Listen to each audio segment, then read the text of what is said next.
ইরানের বিভিন্ন স্থানে হামলা শুরু করেছে ইসরায়েল।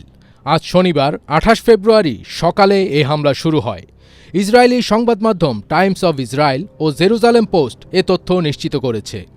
প্রতিবেদনে বলা হয়, শনিবার সকালে ইরানের বিরুদ্ধে হামলা শুরু করেছে ইসরায়েল ও যুক্তরাষ্ট্র। ইসরায়েলি নাগরিকদের সুরক্ষিত এলাকার কাছাকাছি থাকার জন্য সতর্ক করা হয়েছে। ইসরায়েলের প্রতিরক্ষামন্ত্রী ইসরায়েল কাটজ বলেছেন, ইরানের বিরুদ্ধে আগাম হামলা চালানো হয়েছে। ইসরায়েল এই হামলাকে আগাম প্রতিরোধমূলক হামলা বলেছে। তিনি আরও বলেন, ইরানের বিরুদ্ধে আগাম হামলা চালিয়েছে ইসরায়েল, যাতে আমাদের রাষ্ট্রের ওপর ঝুঁকি দূর করা হয়। এদিকে ইসরায়েলের বিভিন্ন স্থানে সাইরেন বাজতে শুরু করেছে। ইসরায়েলি প্রতিরক্ষা বাহিনী সাধারণ মানুষকে বোমা আশ্রয়কেন্দ্রের কাছাকাছি থাকার জন্য সতর্ক করেছেন।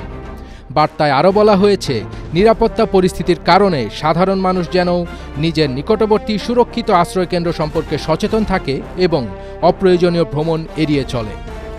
এর আগে ইরান ইস্যুতে আলোচনা নিয়ে অসন্তোষ প্রকাশ করেছেন মার্কিন প্রেসিডেন্ট ডোনাল্ড ট্রাম্প। স্থানীয় সময় শুক্রবার হোয়াইট হাউসে তিনি বলেছেন, জেনেভায় তৃতীয় দফা আলোচনা শেষে ইরানের পরমাণু আলোচনা তাদের আচরণে তিনি সন্তুষ্ট নন। তার পরপরই এই হামলা শুরু হলো। ফার্স্ট বিট তাজ, এটিএন বাংলা।